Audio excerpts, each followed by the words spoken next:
Highly appreciate buat teman-teman SCAM. Mungkin udah teman-teman udah pada sering berinteraksi dengan Mas Novi misalnya yang sudah sangat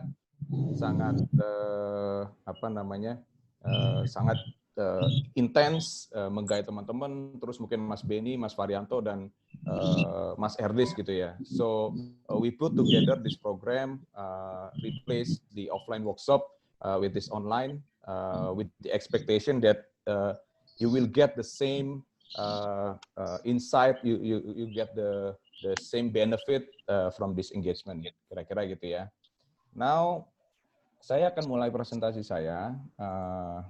Jadi ceritanya yang mau diminta ini tentang New Era of Telco nih ceritanya. Sudah kelihatan screen-nya? Sudah. Sudah ya, oke. Nah, New Era of Telco Industry. Apa nih New Era? Apa New Era ini kaitannya dengan COVID? Seperti apa gitu ya? Nanti kita sama-sama discuss ya teman-teman ya. Kita mungkin tadi seperti Yasinta sampaikan, saya prefer sebetulnya kita bisa discussion dua arah aja.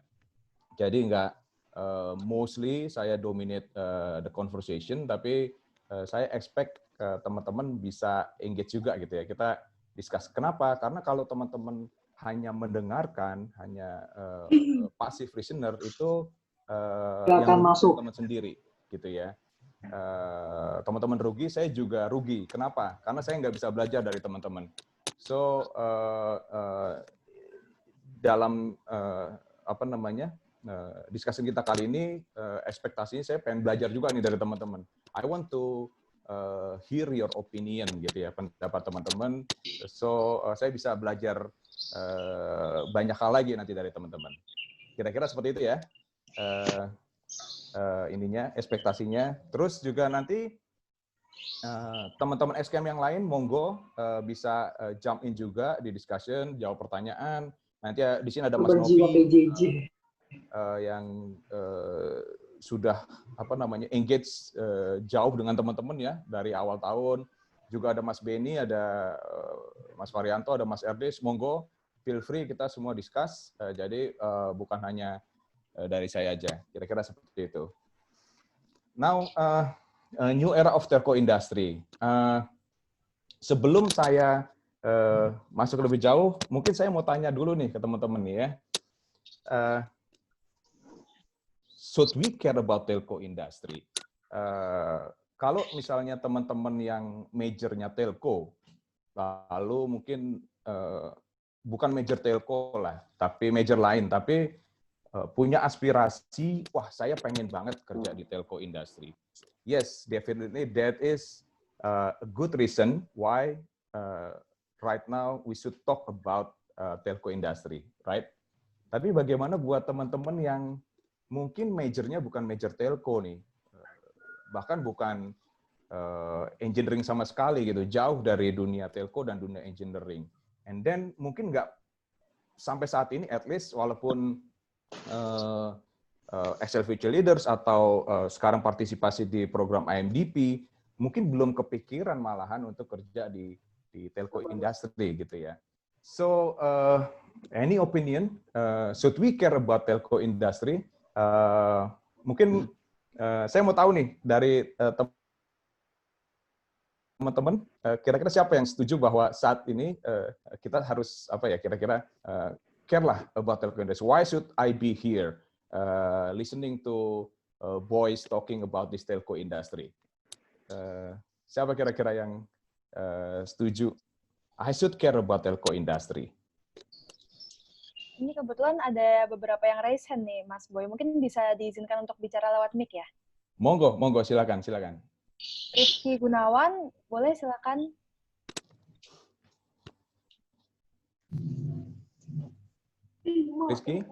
Rizky ya? Iya, Rizky Gunawan, boleh silakan kalau mau berpendapat. Rifki? Monggo Rizky, silakan. Nggak ada jawaban benar, nggak ada jawaban salah. Kita semua discuss di sini. We are all learning here. Silakan.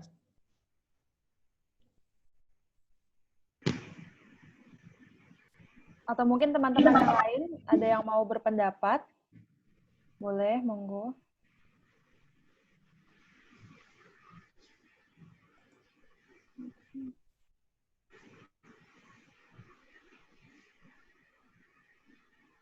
Oh, Halo? ternyata Rifki tadi kepencet. Teman-teman yang Oh, lain kalau ingin berpendapat tentang mengapa kita harus care ya tentang telco industry, boleh banget nih teman-teman. Dava Faiz, monggo Dava Faiz, silakan. silakan Dava. Menurut saya komunikasi itu penting gitu. Di semua aspek dibutuhkan, apalagi kalau misalnya kondisinya begini, komunikasi nggak akan pernah mati gitu. Jadi kita harus ya care sama komunikasi itu sendiri sih. Kalau menurut saya karena nggak akan matinya gitu. Apa sih? Iya nggak ada matinya, nggak kayak yang lain gitu. Ya itu aja. Oke, that's good point, Dava. Thank you.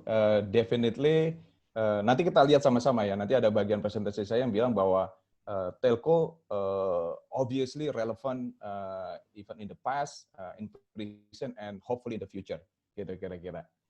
Bernardinus mungkin?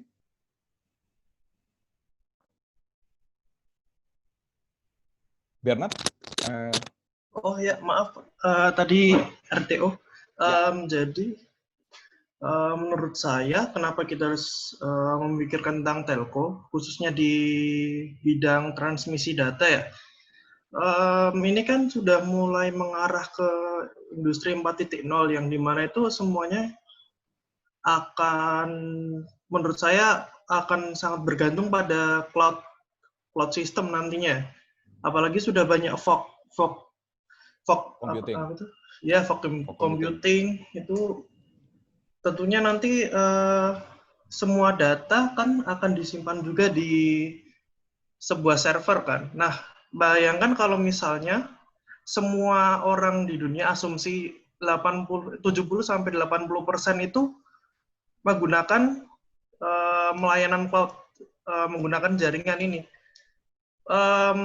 Data tentu saja data transmisi yang akan digunakan pasti akan sangat banyak kan.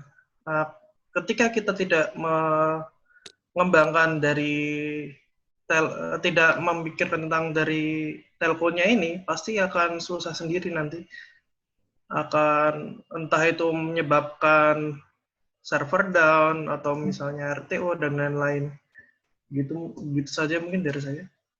Oke, terima kasih Bernard. Kalau saya boleh summary, more or less, ini berarti mirip dengan yang tadi Dava sampaikan, bahwa relevansinya telco masih dibutuhkan, karena komunikasinya even nanti ada yang cloud, ada yang fog computing, ada yang edge computing, tetap connectivity will be there. Kira-kira seperti itu ya. Oke, thank you teman-teman. So, I think there are at least 3 reasons why right now ya, especially right now, siang ini kita spend our good time talking about telco industry, gitu ya. Saya punya paling nggak 3 alasan, dan tadi yang Bernard dan Dava sampaikan nyangkut nih kira-kira di yang ini poin saya. Oke, so at least walaupun teman-teman bukan major telco, dan walaupun mungkin teman-teman saat ini belum punya aspirasi untuk kerja di telco gitu ya, telco industri, bukan cuma Excel ya, at least saya ngelihatnya ada relevansi dari telco industri ke bidang apapun yang nanti teman-teman akan terjun gitu ya, either maybe teman-teman di healthcare gitu ya, mahasiswa kedokteran, farmasi, kesehatan masyarakat dan sebagainya. Mungkin teman-teman saat ini kuliah bahasa gitu ya, sastra, dan nanti mungkin kerja di media, atau mungkin even teman-teman teknis nih, mostly dari IMDP, mostly engineers, mungkin computer science, mungkin informatics, mungkin other disiplin gitu ya. At least ada 3 hal nih teman-teman yang terkait dengan past telco industry yang present saat ini kita alami, dan the future yang ke depannya. Nah, hopefully nanti setelah kita discuss sore ini teman-teman bisa mentranslate ya poin-poin dari pengalaman telco industri ini buat teman-teman nanti prepare untuk masuk ke bidang industri yang teman-teman mau terjun. Nah, yang pertama dari PAS. Nanti akan saya sampaikan bahwa telco industri ini salah satu industri yang unik yang sudah mengalami naik dan turun market gitu ya teman-teman. Dan bukan cuma naik turun aja, tapi juga sudah berkali-kali kita mengalami perubahan teknologi disruptif yang cukup signifikan. Jadi industri telkonya sendiri berubah secara masif. Nanti saya jelaskan maksudnya apa. Itu yang udah terjadi in the past, right? So we can learn something from that. Dan ini juga terkait nanti yang kemudian the new era of telco industry. Now, hasil dari evolusi tersebut, dari apa yang sudah kita alami dengan disruptive technologies, now we are in the current condition. Saat ini telco berada di satu situasi yang sangat exciting, teman-teman. Tadi seperti Dava sampaikan, kita sudah masuk ke era digital, mungkin mengarah ke 4.0, and fortunately telco saat ini masih sangat relevan, menjadi bagian dari exciting ecosystem ini. Tapi ada implikasinya juga teman-teman. Being in a very exciting and growing ecosystem not necessarily means we can get direct benefit gitu ya. Ada implikasi negatifnya juga ternyata di telco. Nanti kita lihat sama-sama. So pengalaman berada di ekosistem atau industri yang cukup baik, that's definitely something we should learn together.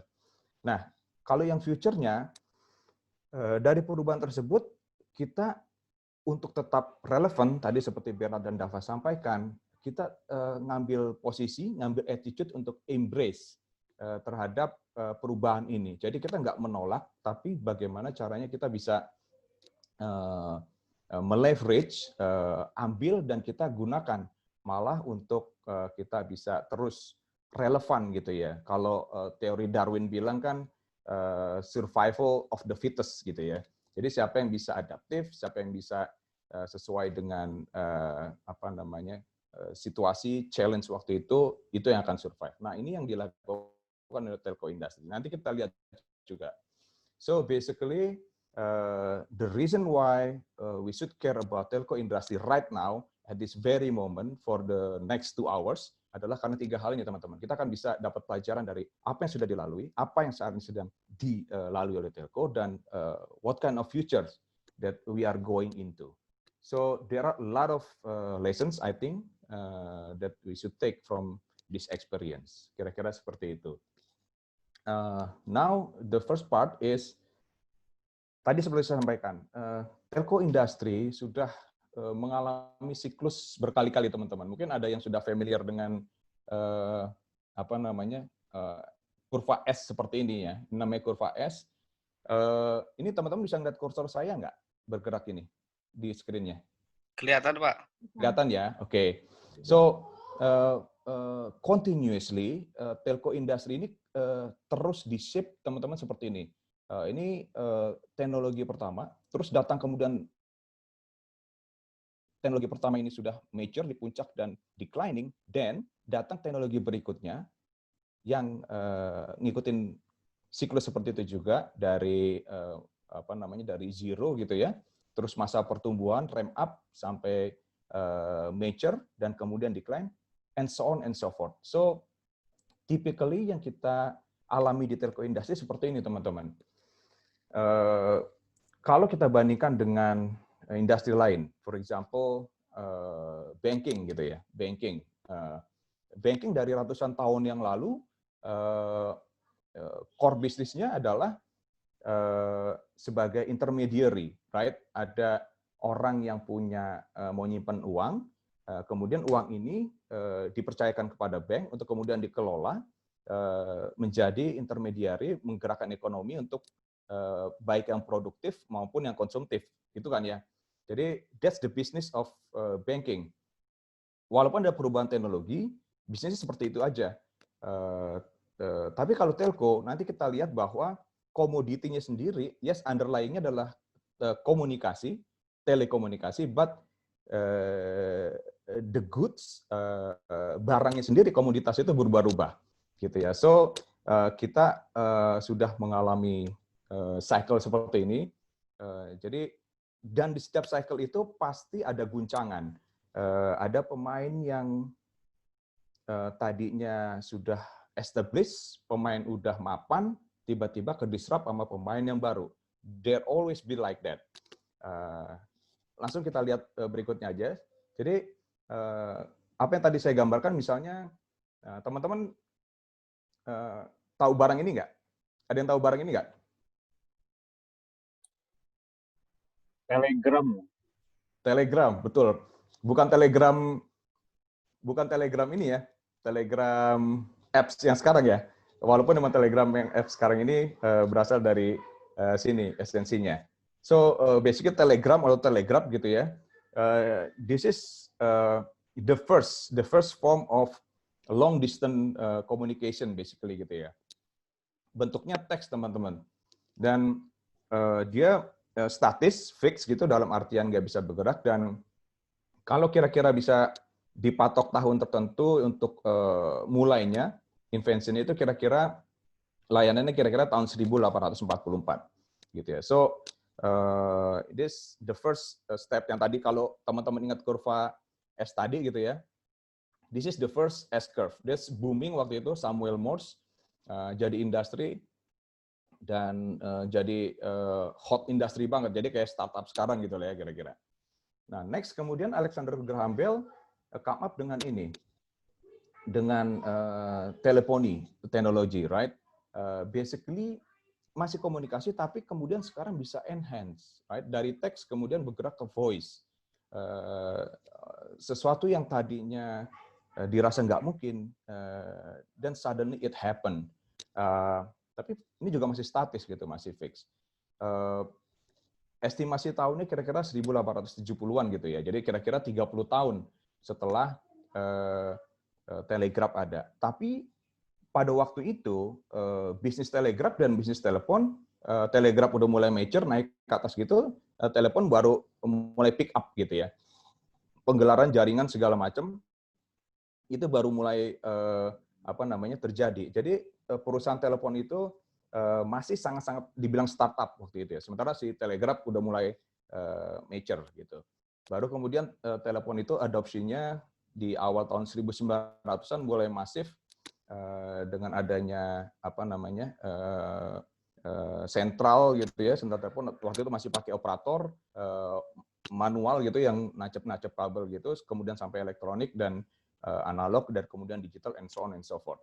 So dia masuk siklus yang kedua tadi, gitu ya kira-kira. And then, as we know, kita punya mobile wireless technology, right? Arguably, the first or second generation itu started di tahun 90-an, teman-teman. The good thing is we can do both voice and text gitu ya, SMS gitu mungkin. Kalau dulu layanannya seperti itu, dan another good thing is it's mobile already, gitu ya. Tapi kalau kita lihat dari perkembangan dari fixed teleponi ke mobile teleponi itu waktunya cukup lama teman-teman ya. Jadi hampir bisa dibilang 100 tahun lah ya, dari mulai riset sampai kemudian layanan komunikasi seluler itu ada. Jadi hampir kira-kira 100 tahun. And now, after the first, second, and third generation of mobile communication, sekarang kita punya the fourth generation of mobile teleponi, gitu ya, wireless. Dan ini ditandai dengan sebetulnya waktu yang signifikan itu adalah ketika kita mengenal yang namanya smartphone, right? Ketika Steve Jobs memperkenalkan iPhone di tahun 2007. And suddenly it opens a whole new services yang berevolusi sampai sekarang. Jadi bukan hanya voice and text, kita mengenal berbagai macam layanan multimedia, video, gambar, dan sebagainya lewat layanan mobile. So, untuk setiap cycle ini, of course, kurva S tadi tetap berlaku ya teman-teman. Kalau dilihat tadi, yang handphone jadul seperti itu sekarang udah sangat tidak relevan, walaupun masih ada di market dan di network, tapi jumlahnya sangat kecil sekali. And at some point, nanti mereka of course akan disappear dari market, right? Telegraph sendiri secara komersial itu kalau saya nggak salah itu servisnya diakhiri sekitar tahun 1997 atau awal 2000 oleh British Telecom gitu ya. Mereka biasanya punya layanan telegraf untuk maritim, kapal-kapal gitu, tapi tahun 97 kalau nggak salah atau 2000 itu sudah berakhir. So telegraf memang sudah berakhir masanya, dan akan kejadian seperti itu dengan service-service atau teknologi sebelumnya. Jadi kira-kira seperti itu. That's why S-curve ini berlaku di telco, dan this is something yang teman-teman juga mungkin harus aware gitu ya, bahwa perubahan itu adalah keniscayaan, dan unfortunately perubahan sekarang berlangsung dengan begitu cepat. Mungkin teman-teman yang sekarang kan kebanyakan lahir berarti di awal tahun 2000-an gitu ya kira-kira ya. Mungkin karena teman-teman sudah dibilang sebagai native digital, belum berasa tuh perubahannya, right? Teman-teman tumbuh besar dengan teknologi digital, so it's like given for you guys. Tapi buat other generation, mereka sangat mengalami gitu perubahannya. So changing is for sure, dan it's happening faster than before. Jadi kira-kira seperti itu. So that's the point number one. And the second, dengan adanya di titik ini, ketika kita punya smartphone, kita punya multimedia mobile communication, suddenly kita berada di dunia yang sangat jauh lebih menarik gitu ya teman-teman dibandingkan sebelumnya. Jadi kita punya akses yang luas sekali, right, ke orang lain, communication to people, to information, and ke berbagai macam layanan yang sebelumnya mungkin nggak kita dapatkan gitu. Jadi kalau typically life cycle-nya mungkin anak muda, milenial, or pretty much everyone gitu ya, di usia produktif di Asia Tenggara, ini saya ambil dari laporannya Google, Temasek, dan Bain. Kira-kira cycle-nya seperti ini. Dari pagi, ketika bangun aja, dia udah pakai mobile teknologi, right? Dia pakai alarmnya pakai handphone, right? Ya teman-teman. Terus mungkin langsung ngecek kalendernya. Terus dari berangkat ke kantor, mungkin naik Gojek gitu ya, atau commuting di KRL, dengerin musik stream, right? Nah, ini Mas Novi, Mas Varianto, Mas Erdes ini seperti itu. Jadi commuting naik KRL dan sambil dengarkan musik gitu ya kira-kira ya. Terus sampai kantor juga pasti engage dengan mobile internet, right? Either lagi moving meeting dari satu ruang ke ruang lain, reply email, terus nelpon sana sini, koordinasi dan sebagainya. Ketika lunch pun, of course masih going through and use ngecek sosial medianya, Instagramnya, mungkin atau ngeliat TikToknya dan lain sebagainya gitu ya.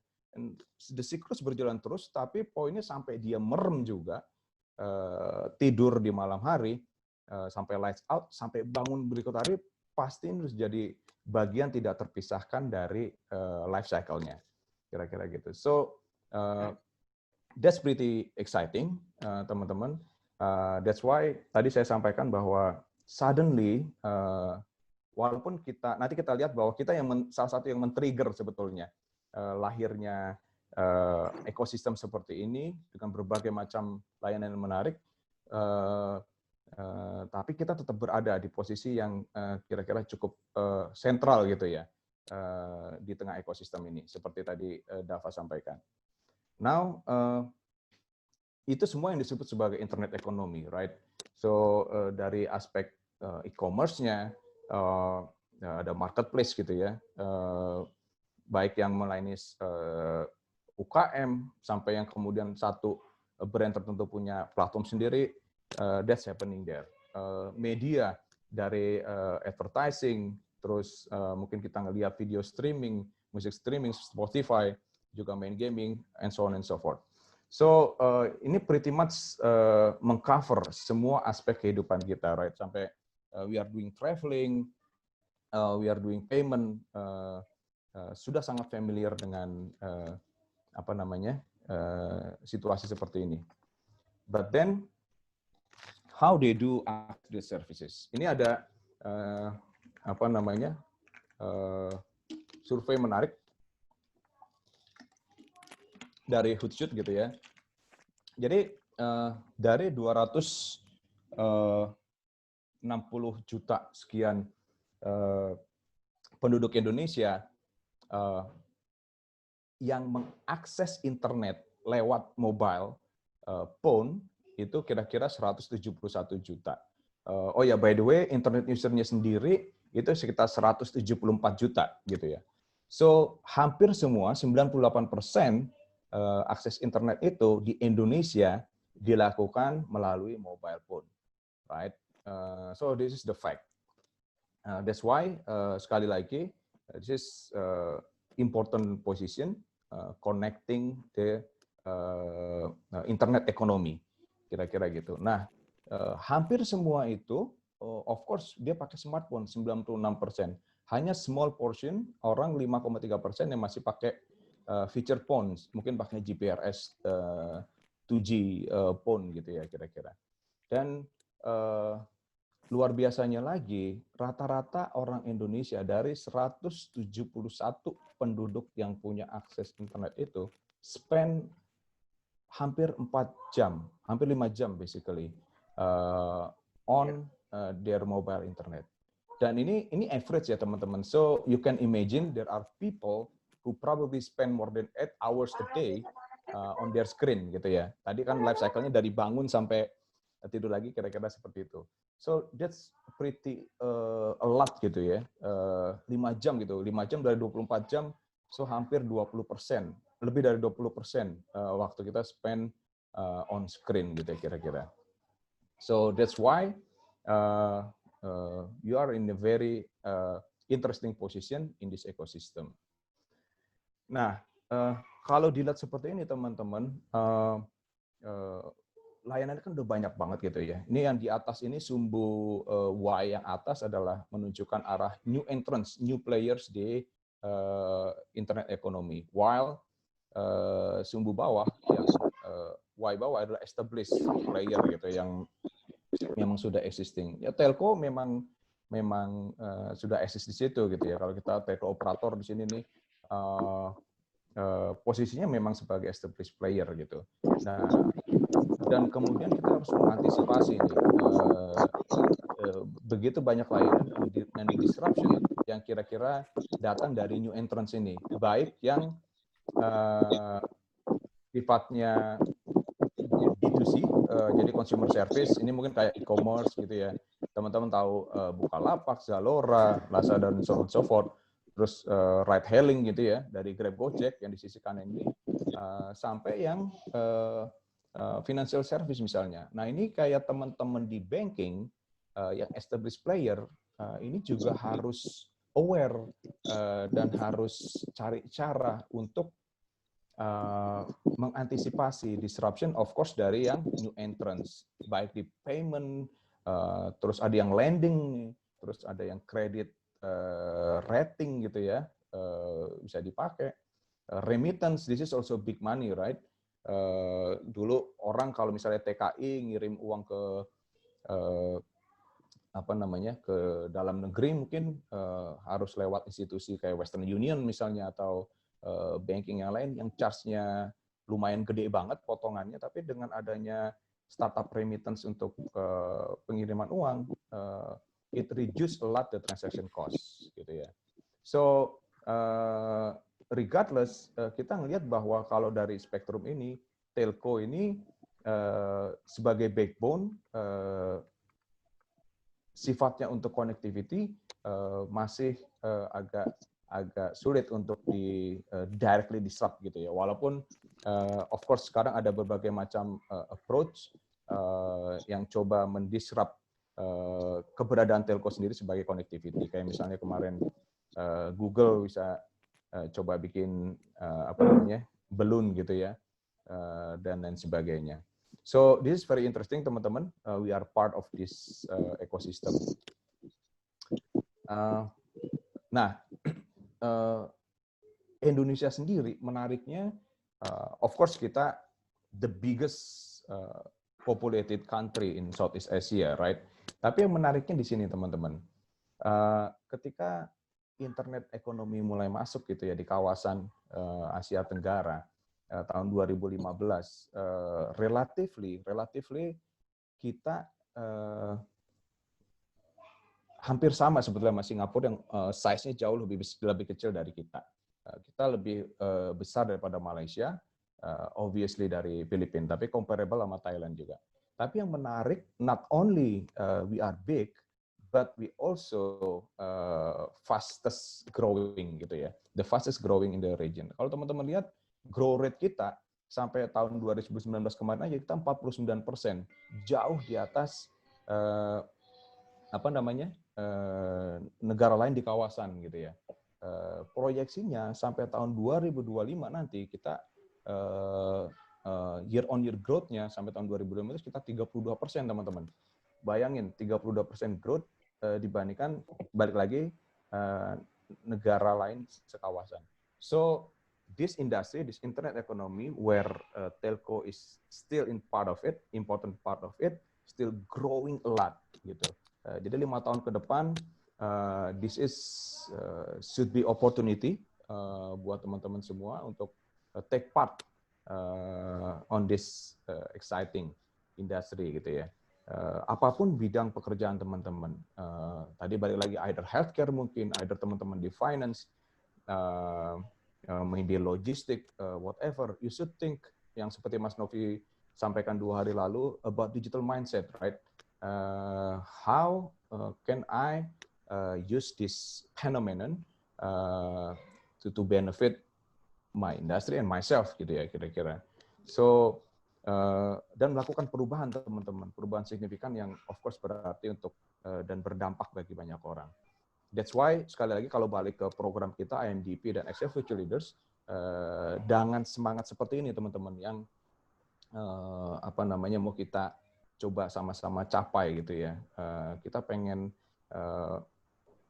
kita sama-sama berdaya gitu ya untuk bisa menggrab opportunity ini. This is a very huge opportunity yang nggak boleh kita lewatkan gitu teman-teman. Oke, now not only kuenya besar dan kuenya juga bertumbuh dengan cepat. Menariknya gini nih,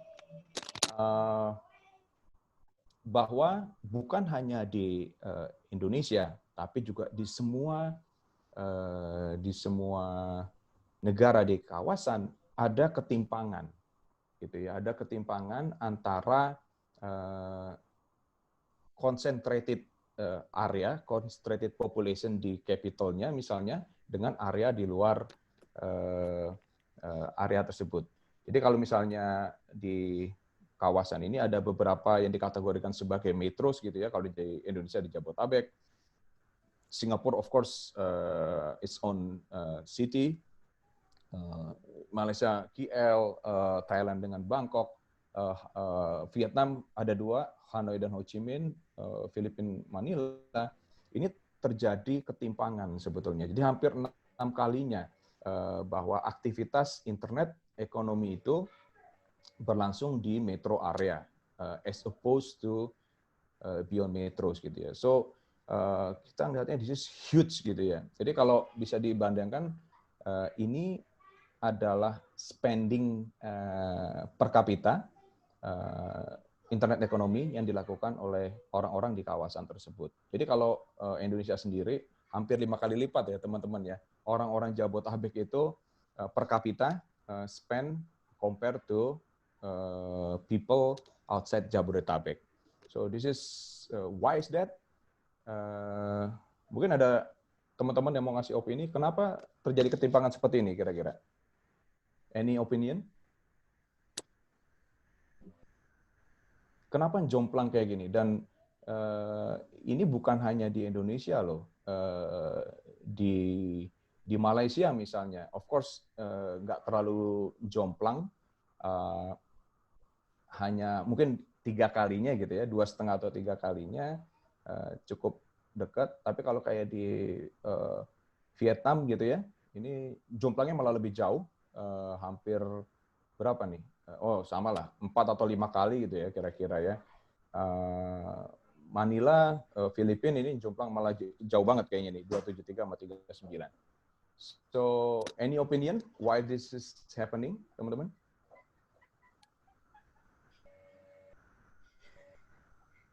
Teman-teman boleh raise hand yang mau memberikan. Monggo, ada ide? Ini kameranya nyala nggak? Diva dari Stickstock, boleh? Kalau menurut saya, Ya. Siapa ini? Sorry.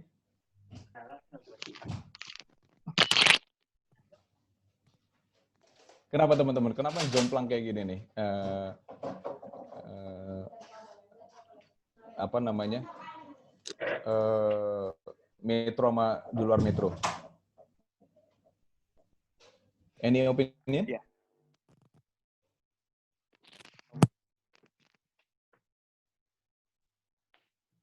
Timpangan infrastruktur. Selain itu juga dari gaya hidupnya. Saya punya teman dari Aceh, Medan dan Lampung itu orang tuanya itu masih, orang tua dan kakak-kakaknya itu masih belum melek tentang teknologi gitu. Jadi walaupun mereka tanpa internet, mereka tuh masih bisa hidup. Jadi mereka nggak memprioritaskan, nggak seperti di kota besar seperti Jakarta dan Bandung, atau saya sendiri gitu, dan teman-teman saya sebagai orang di universitas kan memakai internet itu sangat intensif gitu, membutuhkan banget. Nah mungkin masih gaya hidupnya. Oke. Jadi yang tadi kalau saya bisa tangkap dari Diva ya, adalah pertama infrastruktur jadi masalah gitu ya. Bukan hanya di Indonesia, tapi di negara lain infrastrukturnya juga masih timpang antara metro dan beyond metronya gitu ya. Satu, terus kedua customer behavior-nya sendiri yang mungkin belum mengadopsi secara full kebiasaan untuk berpartisipasi di internet ekonomi. Kira-kira seperti itu ya. There can be many reason for that. Kenapa dia belum mengadopsi sepenuhnya lifestyle dari internet ekonomi ini. Any other opinion, teman-teman? Mungkin? Atau saya lanjut aja, mungkin? Beberapa ada yang balas di kolom chat. Mungkin Bernardinus mau elaborasi lebih lanjut lewat mic. Oke. Ya, jadi kalau menurut saya, ini kan dari faktor geografis ya. Kalau di ASEAN itu, karena ini yang datanya ASEAN, kalau dilihat kan memang banyak yang dari mereka itu negara kepulauan. Nah, negaranya memiliki perbandingannya luas antara daratan dengan lautannya itu lebih kecil ya lautan, mungkin bisa lebih tidak timpang. Tapi kalau misalnya di ASEAN ini, karena terhalang lautan juga, pembangunan infrastruktur jelas menjadi sulit. Kedua, dari alam pun juga banyak yang bisa menghalangi sinyal kan, apalagi kita menggunakan satelit. Contoh ada badai, lalu dan berbagai macam penghalang lagi, karena emang di negara kepulauan memang sulit, ya gimana ya,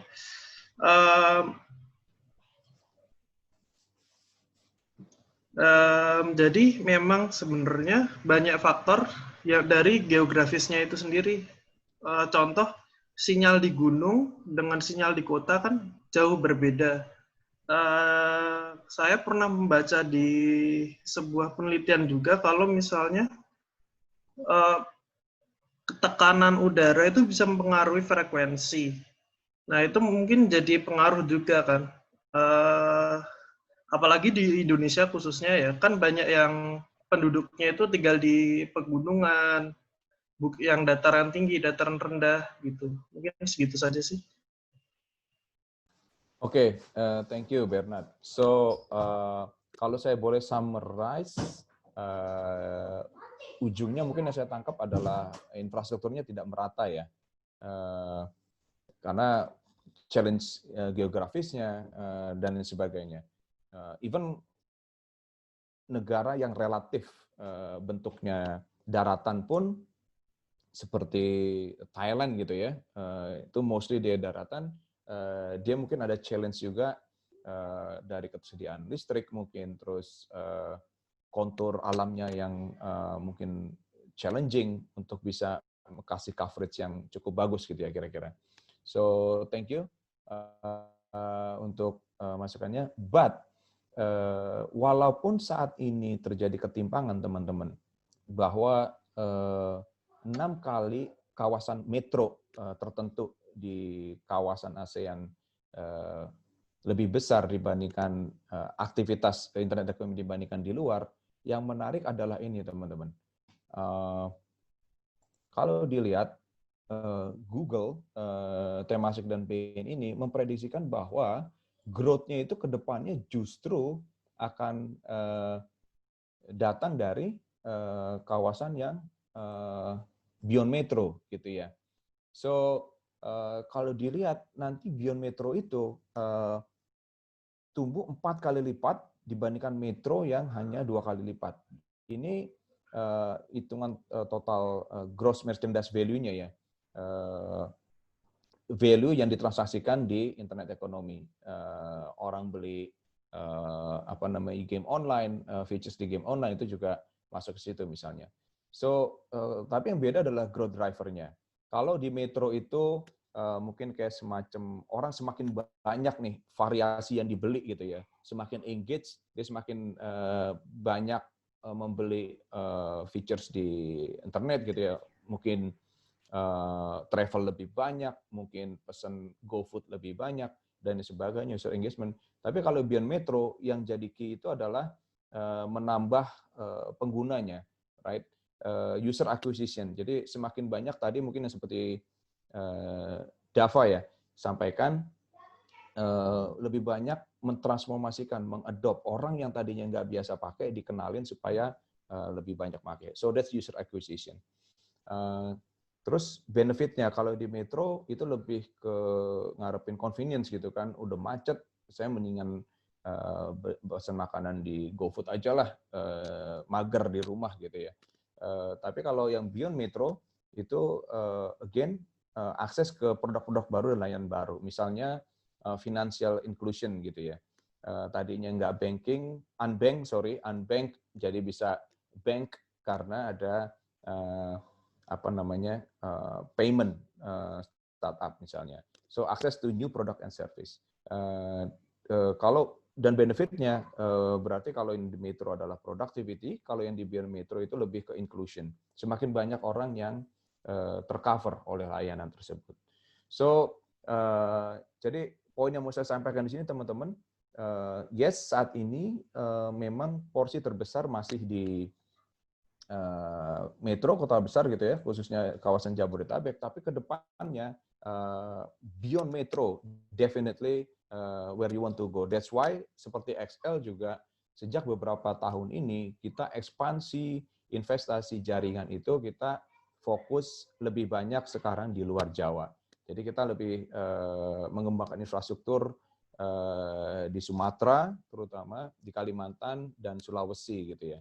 Kita mau push terus, yes, nggak murah, challenging, tapi kita terus ekspansi di sana karena kita melihat juga linear dengan prediksi dari Google ini, opportunity growth-nya ada di sana. Nah, lalu berikutnya adalah, kenapa growth itu bakal terjadi? Karena paling nggak ada 6 hal ini, teman-teman.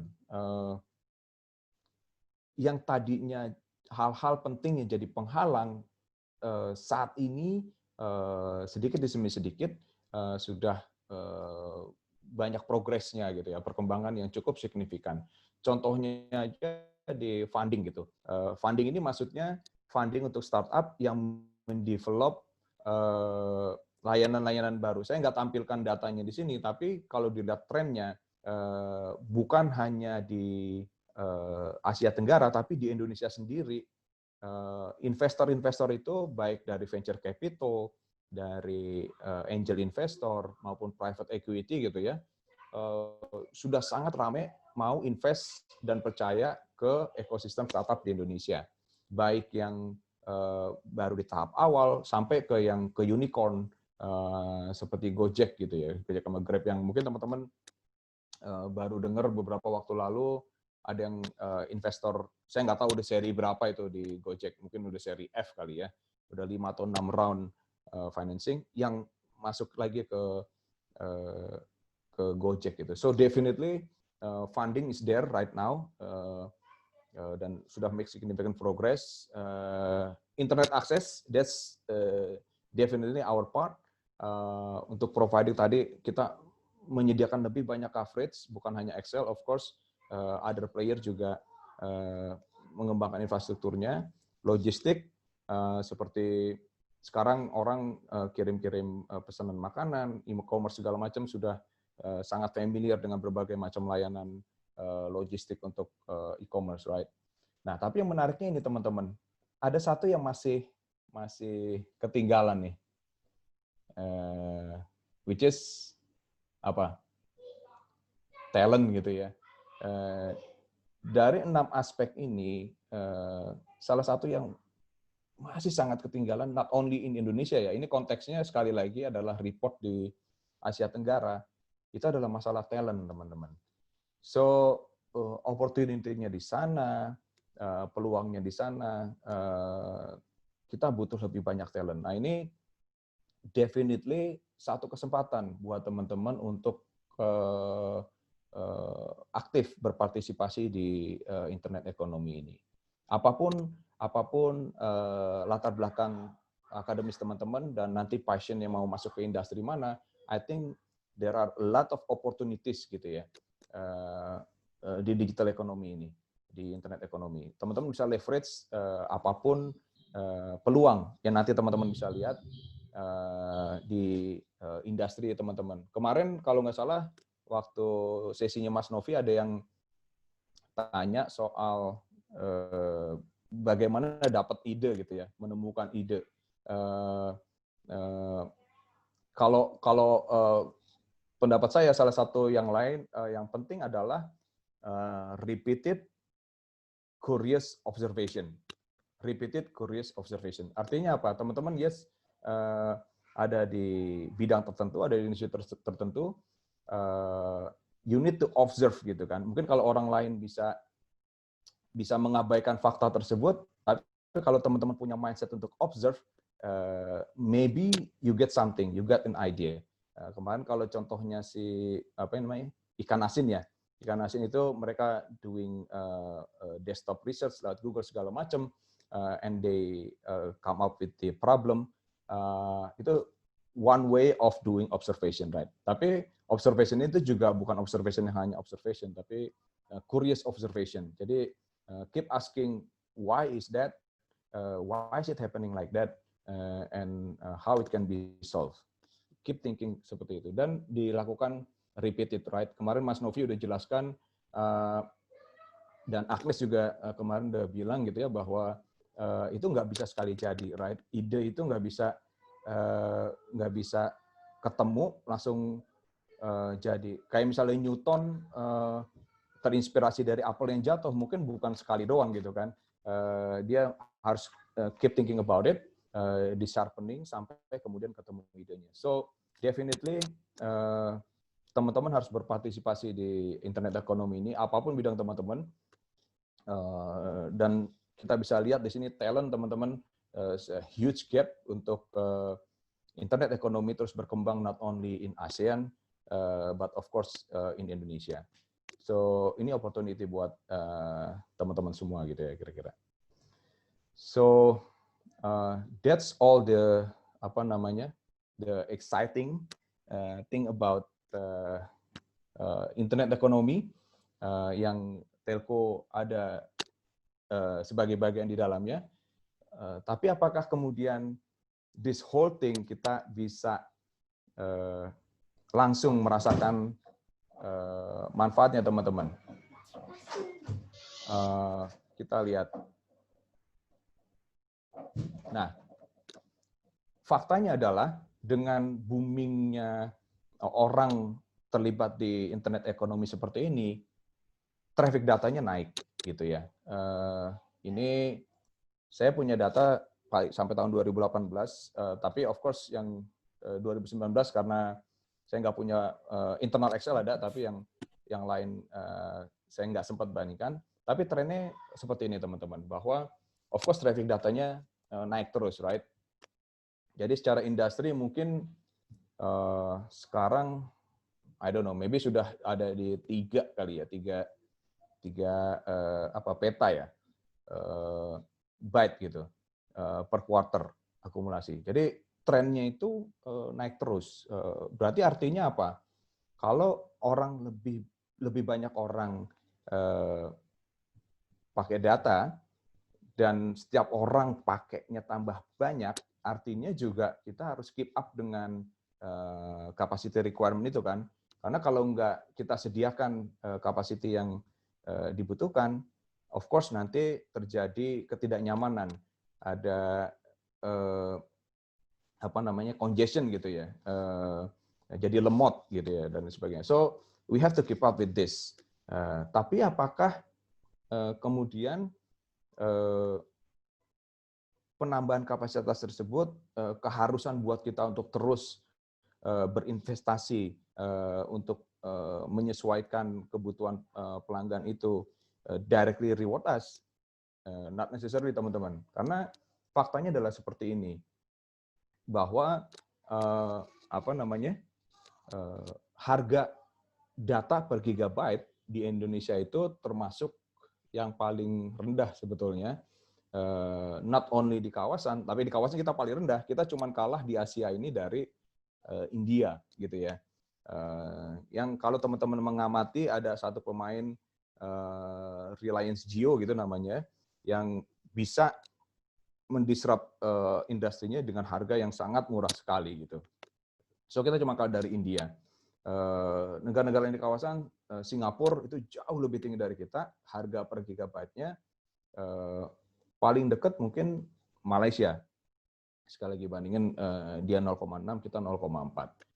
So dengan keadaan seperti ini, traffic-nya tumbuh luar biasa, tapi datanya, harganya termasuk sangat murah gitu ya. So this is problem for us gitu ya. Bukan hanya datanya murah, tapi teman-teman juga di telco kita itu hampir harus mengeluarkan investasi yang sangat besar, capex-nya dari tahun ke tahun, gitu ya. Ya ini jadi perbandingan capex terhadap revenue. Capex itu adalah uang yang kita butuhkan untuk bangun tower, ada uang yang kita butuhkan untuk bikin jaringan fibernya gitu ya, supaya teman-teman bisa nyaman memakai layanan data 4G misalnya, terus bangun core network-nya. So telco industry is one of the industry with the capex intensif gitu teman-teman. Harus invest tiap tahun, kalau enggak bakal kedodoran. Ini angkanya adalah perbandingan capex terhadap revenue tiap tahunnya. Telkom misalnya, Telkom representasi paling besar, of course dari Telkomsel, itu kelihatannya kecil ya, 22% gitu. Proyeksi di tahun 2021. Tahun 2019 ini 25%, XL 30%, Indosat 37%. Tapi teman-teman jangan lupa bahwa ini dibandingkan terhadap revenue. Revenue-nya Telkomsel dan mungkin Telkom secara grup itu bisa sekitar 3 atau 4 kali revenue-nya XL gitu. Jadi bayangin betapa gedenya investasi yang dilakukan oleh Telkomsel misalnya. Demikian juga Indosat dan XL.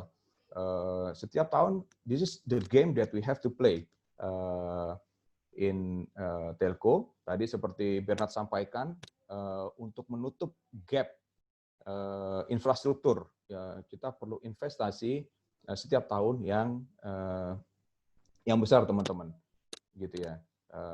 Tapi kita lihat ini tetap sebagai peluang, walaupun ini satu hal yang jadi challenge sekaligus peluang gitu ya, yang kita harus pintar-pintar untuk manage di telco.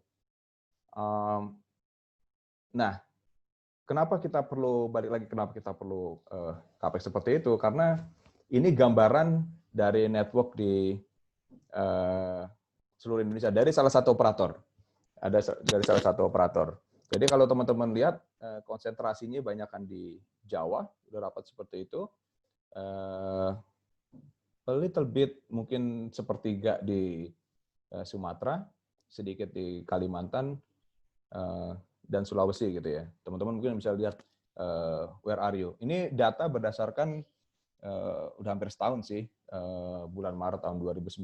Saya belum punya data yang terbaru lagi. Ini operator yang pertama, teman-teman. Take a look closely ya. Ini operator yang kedua. Operator yang kedua better than the first operator. Kalau dibandingin misalnya di Sumatera, dia lebih dense, di Jawa juga lebih dense, part of Kalimantan dan Sulawesi juga di Kepulauan Timor dan Nusa Tenggara itu lebih dense gitu ya, dan juga Kepulauan Maluku. So this is the second operator, and this is the third operator. Example,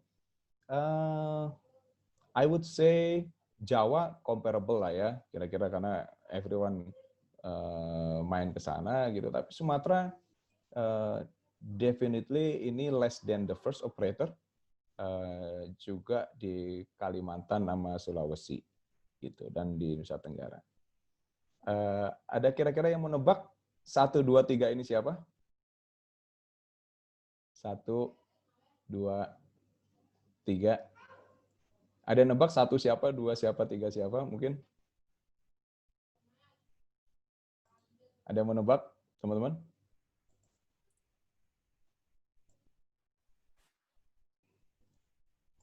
Anyone?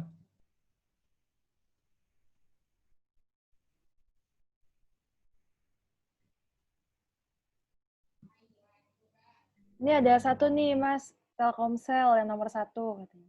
Nomor 1 Telkomsel. Ini ya, Telkomsel ya? Nomor 2?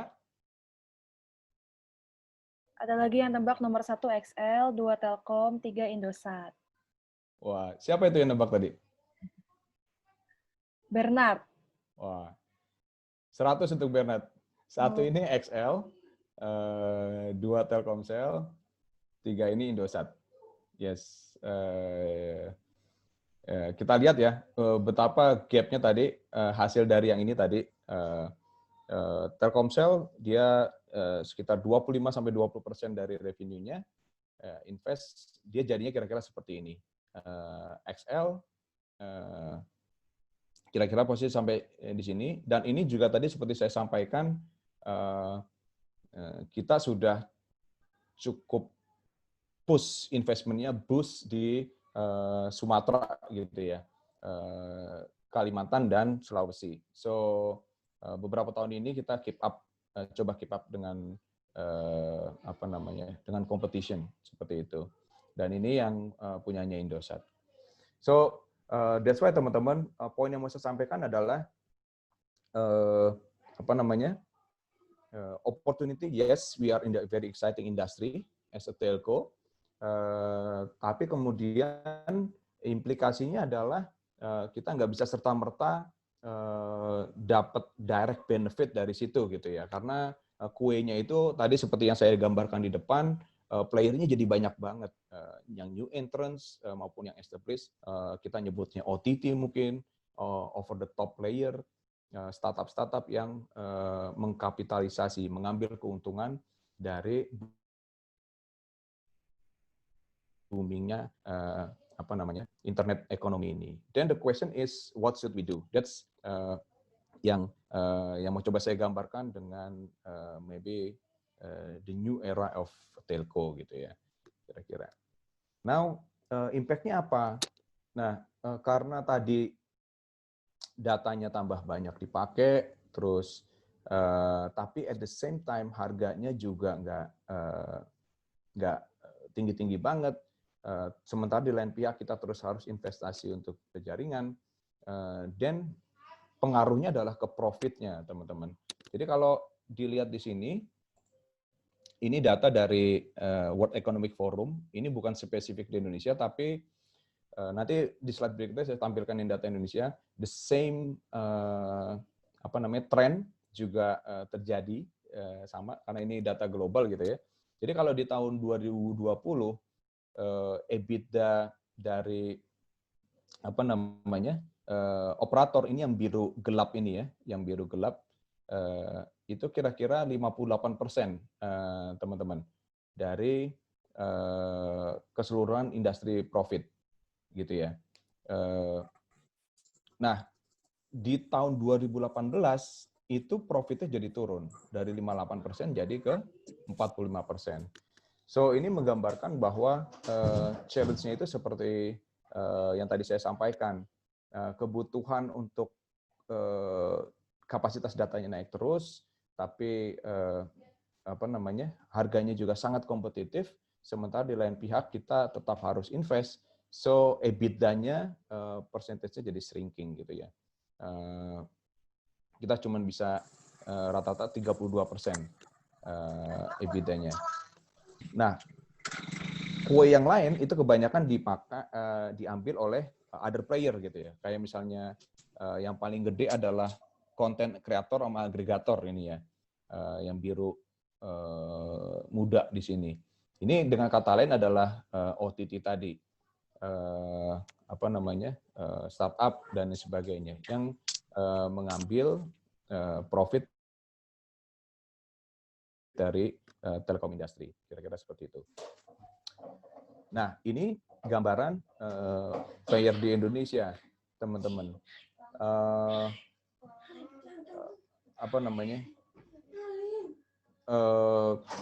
EBITDA marginnya di Indonesia rata-rata yang paling tinggi Telkom. Kenapa? Karena dia masih sangat dominan dan bisa bisa bilang hampir monopoli di daerah luar Jawa, right? So dia harganya bisa lebih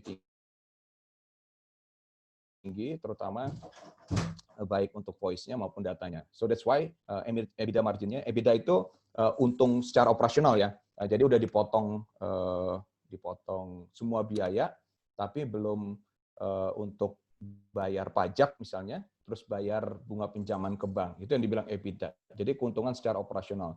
Telkomsel, of course Telkom, kita ngomongin Telkomsel itu paling tinggi. XL udah mendekati sekarang tahun 2018, tahun 2019 kemarin kita sudah naik beberapa digit, jadi sudah mendekati 40% kalau saya nggak salah. Nah, tapi yang sangat terdampak itu of course yang smaller player gitu ya. Kenapa? Karena mereka harganya jauh lebih murah daripada the bigger player gitu. That's why secara profitability mereka juga untungnya tipis-tipis lah gitu. Karena dampaknya seperti apa? Karena ini kan nanti kemudian harus dikurangi dengan biaya interest bunga bank gitu ya. terus dan juga untuk bayar pajak. So net-netnya mungkin malah bisa jadi loss in some cases gitu. So ini gambaran bahwa industri juga kita harus cari cara nih, putar otak gimana caranya supaya kita bisa survive tadi yang seperti saya sampaikan. Kalau seingat saya dulu sebelum apa namanya kompetisinya naik seperti ini, typically EBITDA kita tuh masih di atas 40% kalau saya nggak salah. Jadi keuntungan operasionalnya itu masih cukup sehat untuk mempertahankan operasional perusahaan. Kira-kira seperti itu. Ya. So, what should we do? Tadi kalau secara historinya mengalami banyak perubahan seperti itu, berkali-kali kita terjadi perubahan teknologi yang bisa naik turun, terus kemudian kita berada di situasi yang sebetulnya cukup exciting gitu ya, dengan berbagai macam kehebohan di internet ekonomi, tapi kemudian kita juga ada masalah dari situ. Dan we have to do differently, right? Kita harus cari cara untuk bisa lebih efektif dan efisien, jadi kita bisa tetap survive. Nah, ada beberapa hal yang mungkin bisa dilakukan. Yang pertama adalah bagaimana kita bisa mengoptimize aset yang kita punya, gitu ya. Contoh asetnya adalah network-nya.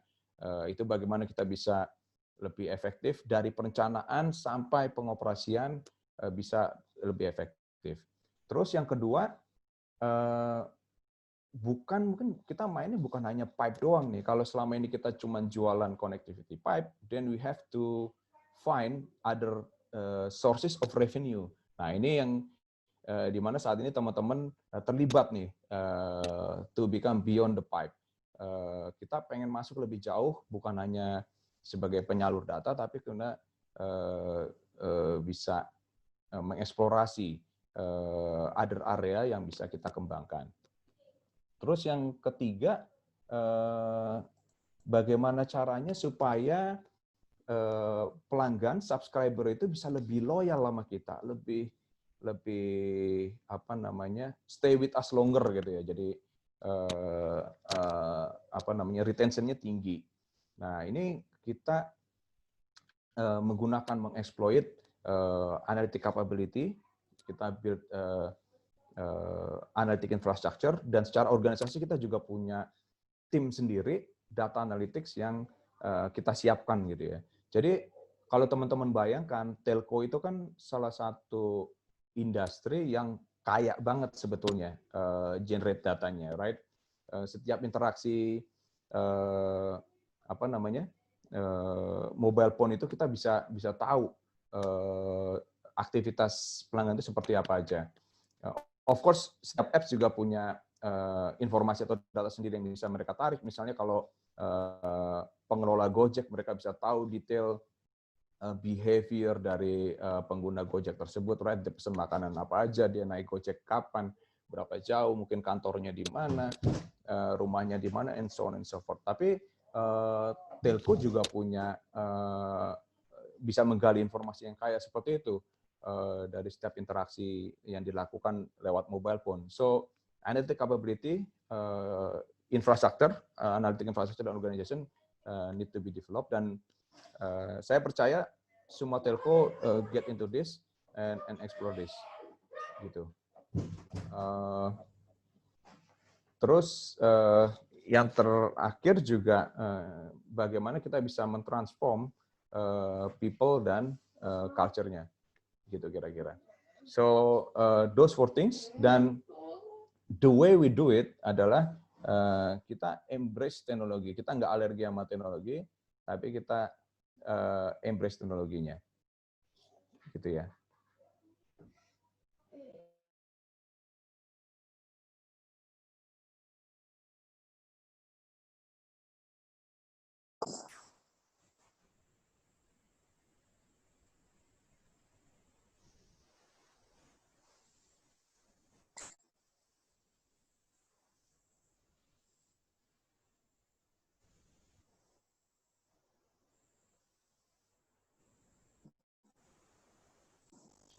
Oke. sorry ada iklan sedikit ya teman-teman ya. Nah, ini kemudian contohnya. Nah, bagaimana penggunaan AI misalnya kita embrace AI untuk develop and managing network asetnya ya dari sisi planning, terus optim dan pemeliharaan OM. Misalnya saja tadi seperti yang Cinta sampaikan, awal karir saya banyak terlibat di network optimization gitu ya teman-teman. Terus ketika di Excel juga to some extent saya terlibat di network planning. Mostly waktu itu masih human, banyak yang mengerjakan, tapi saat ini sudah mulai diadopsi nih pemakaian AI untuk berbagai macam aktivitas, baik perencanaan jaringan, optimisasi maupun O&M gitu ya. Dari site desainnya, terus kalau di Optim itu ada optimisasi dengan menggunakan software dan lain sebagainya. So tadi yang poin pertama saya untuk asset optimization, kita mengadopt AI untuk membantu kita dalam hal itu. Terus, nah ini generate new stream of future revenues. Ini seperti yang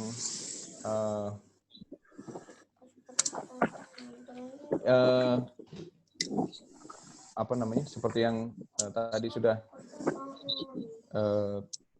tadi saya sampaikan, bahwa ada kita juga bagian dari yang mendisrupt environment sebetulnya, bahwa computing power seperti more slow ya kan ya, 2 kali. Wuhan sih Bapak mulai.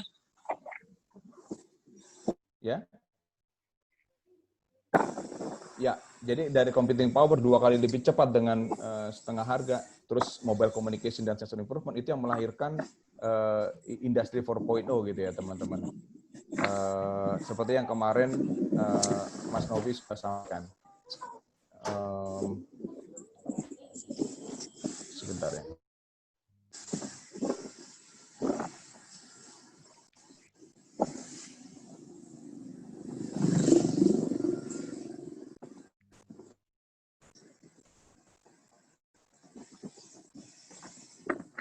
Halo, sorry ya teman-teman ya, ada sedikit disruption. Nah, that's why balik lagi ke sini teman-teman, part of SL Future Leaders Program dan IMDP yang coba mengembangkan layanan IoT gitu ya. So that's the objective, bahwa kita bisa cari new sources of revenue menggunakan layanan-layanan nanti kemudian lahir dari industri 4.0 ini. Lalu example berikutnya adalah ini teman-teman. Tadi analytics digunakan untuk mengimprove customer engagement gitu ya. Caranya gimana? Kita bisa menganalisa behavior dari customer sehingga bisa salah satu contohnya aplikasinya adalah mencegah orang untuk churn, untuk pindah ke operator lain gitu ya.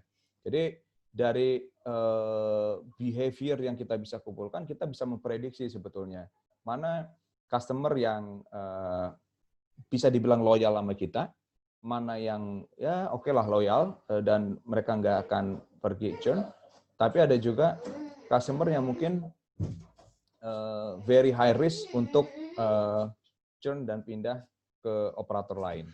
Jadi that's how we use analytics untuk mengimprove customer engagement.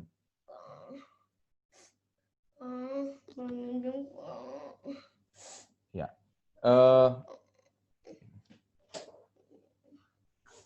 Nah, berikutnya kemudian kita melakukan digital transformation teman-teman. How to drive operational excellence gitu ya. Nah kalau ngomong digital transformation itu ada beberapa stage sebetulnya. Yang pertama ada digitization. Jadi digitization ini basically bagaimana untuk menggunakan digital teknologi untuk mentransform sebetulnya analog data jadi digital, right? So that's digitization. Beyond digitization, kita bicara tentang digitalization. Jadi bukan hanya datanya yang digitize, tapi kemudian kita menggunakan other related teknologi untuk mengimprove bisnis prosesnya gitu ya, proses bisnisnya. Nah ini udah berbicara tentang business process improvement gitu ya. Kalau contohnya mungkin yang bisa saya sampaikan, kalau sebelumnya misalnya proses tender masih dilakukan secara manual, tapi kemudian submission-nya itu bisa berupa data yang paper disertai dengan yang sudah digitize gitu ya, report project-nya. Nah, kalau digitalization itu sudah proses tendernya itu sudah semua sudah elektronik gitu ya, udah e-procurement.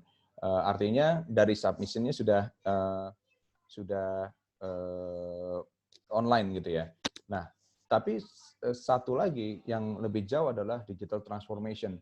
Jadi berbagai rangkuman dari proses-proses yang digitalized tersebut untuk kemudian melakukan transformasi bisnis modelnya secara keseluruhan gitu ya. Nah, ini contohnya kalau di XL itu kita melakukan end-to-end digital procurement model. Jadi dari pendaftaran vendornya sampai negosiasinya itu semua dilakukan dalam satu platform yang menyeluruh. So itu sebagai salah satu contoh dari digital transformation. Kira-kira seperti itu. Jadi ini teman-teman apa yang coba kita lakukan tadi kalau bisa kita lihat yes, in the past we have been through different industry cycle, terus kemudian kita ada di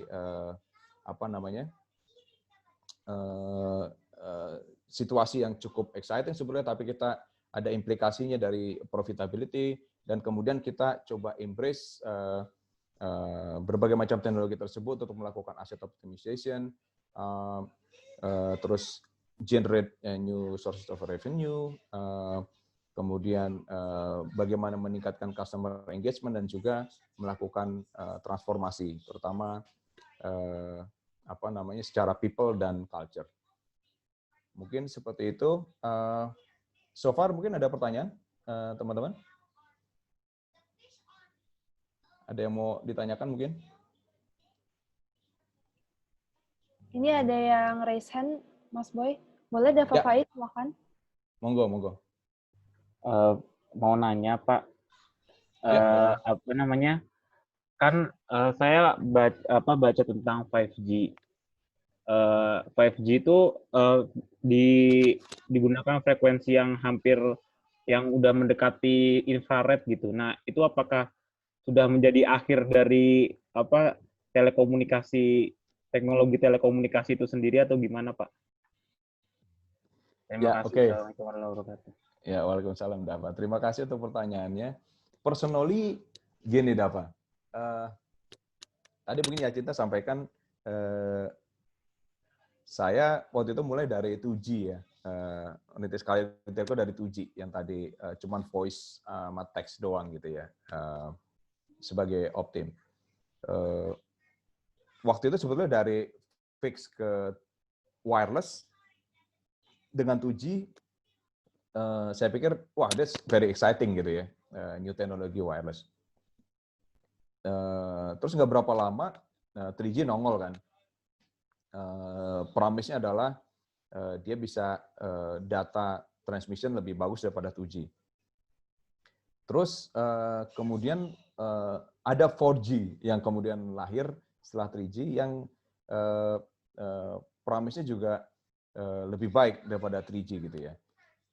Di poin itu tadi saya pikir, Dava, probably that's the end gitu. Maksudnya apalagi kalau kita ngomong telekomunikasi wireless, ya paling kita transmit data aja gitu kan. Tadi saya berpikir lahirnya 4G kayak udah cukup gitu kan. Apalagi yang perlu di-explore. Tapi kemudian lahirnya 5G dengan promise yang terutama yang dijanjikan lebih signifikan dibandingkan 4G adalah di samping bitrate yang lebih tinggi, dia bisa ngirim data jauh lebih cepat, lebih banyak adalah latency-nya, right? Dia bisa menjanjikan latensinya yang sangat kecil sekali. So, mungkin saat ini belum terpikirkan service seperti apa yang kira-kira bisa digunakan untuk mengeksploit 5G gitu ya. Sama seperti mungkin kira-kira 15 tahun lalu kita nggak kebayang kan bahwa akan lahir smartphone, terus akan ada begitu banyak layanan yang sangat menarik saat ini dengan adanya 4G gitu ya, dengan kemampuan untuk kirim data lebih cepat, dengan adanya smartphone yang lebih canggih dibandingkan wireless phone yang sebelumnya. Nah, poin yang mau saya bilang adalah menurut saya pribadi ini nggak akan berhenti di 5G gitu. We don't know yet. Orang masih berdebat sekarang ngapain kita butuh 5G. 4G aja kebanyakan sekarang masih cukup. Yes, tapi mungkin ada area-area lain yang kebutuhan lain yang nanti bisa dijembatani dengan adanya 5G. Sebagai contoh misalnya untuk IoT sendiri, nanti IoT yang mission critical. Mission critical itu artinya apa? Yang sangat sensitif terhadap delay. Nggak boleh ada delay sedikit pun. Contohnya apa? Misalnya kalau distance surgery gitu ya. Jadi dokter bisa melakukan bedah dengan alat di tempat yang berbeda. Jadi misalnya dari Jakarta orang bisa melakukan distance surgery untuk pasien di Jogja misalnya. So itu butuh delay yang hampir nol kan. Kita sebutnya latency. That's one potential application 5G gitu yang sekarang sih baru kepikir itu. Tapi we don't know. The answer is we don't know apa nanti ada layanan lain yang lahir dari 5G ketika 5G sudah hadir. Nah, likewise, setelah 5G, nanti sekarang sudah ada mulai riset untuk 6G sebetulnya. Requirement seperti apa, itu yang masih didefinisikan. So, tadi balik ke S-curve saya tadi, sepertinya itu akan terus berlanjut, Dava. Artinya, evolusi teknologinya nanti akan terus berlanjut. I don't know, maybe bukan hanya informasi yang nanti akan ditransferkan, mungkin sometimes in the future materi yang akan ditransformasikan. Jadi kayak transporter gitu ya. We don't know. Mungkin banyak teknologi yang lahir dari science fiction atau kebalikan, science fiction lahir dari imajinasi teknologi. Tapi itu bisa saling berkelindan gitu ya, saling menginspirasi satu sama lain. Tapi my answer is I don't think it stop in 5G. I don't think it's going to be the end of wireless technology. Tapi beyond 5G, saya yakin nanti akan ada teknologi-teknologi lain yang akan lahir kemudian. Menyesuaikan dengan customer behavior, kemauan pasar, dan lain sebagainya. Mungkin teman-teman lain ada yang mau komen dari teman-teman Eskem? Ada yang mau kasih komennya mungkin? Monggo. Mas Novi, Mas Parianto, mungkin kalau mau, silakan.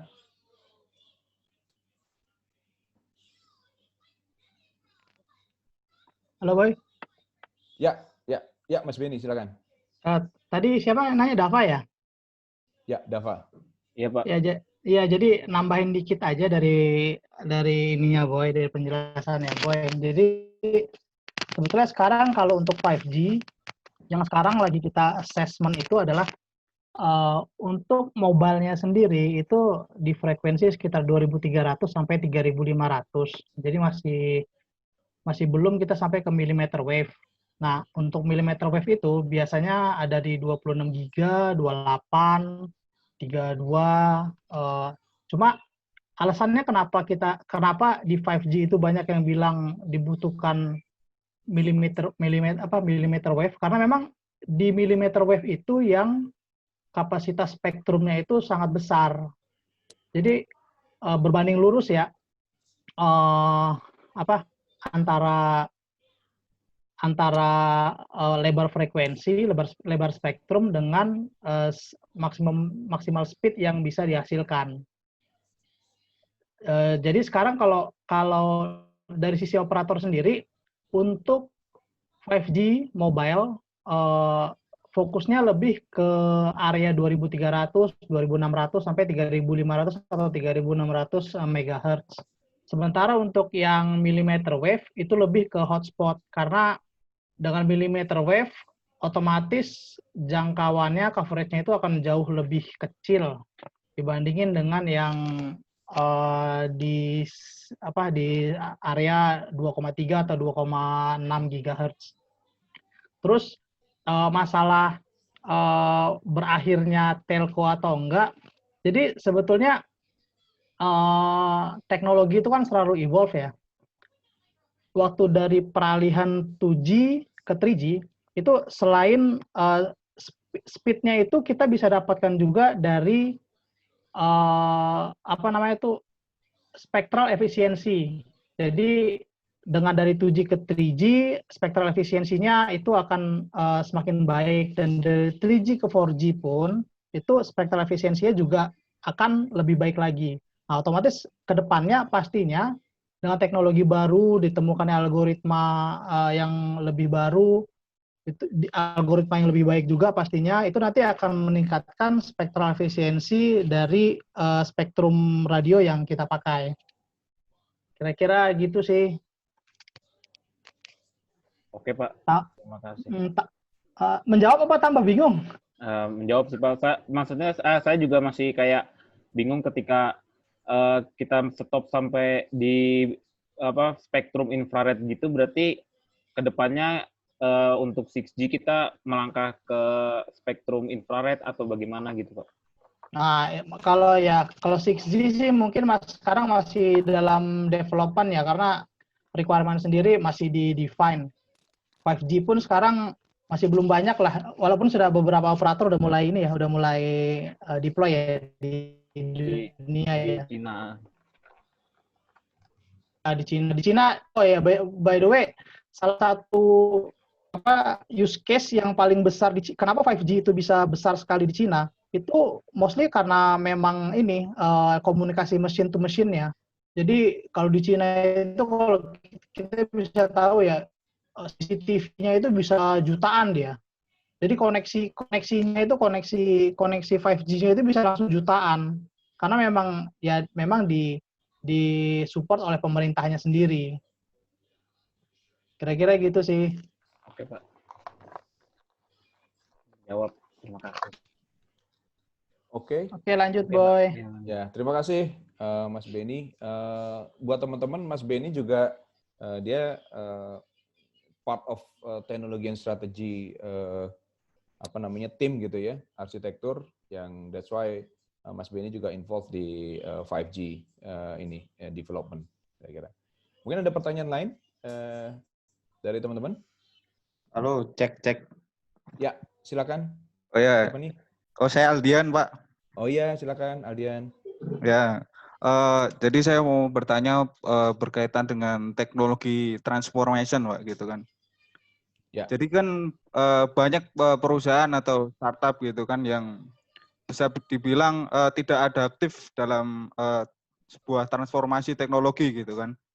Jadi yang mau saya tanyakan adalah bagaimana cara mengetahui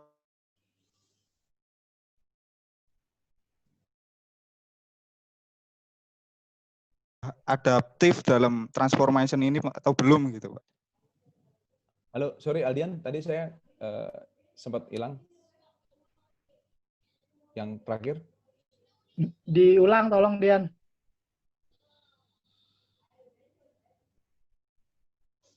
Aldian.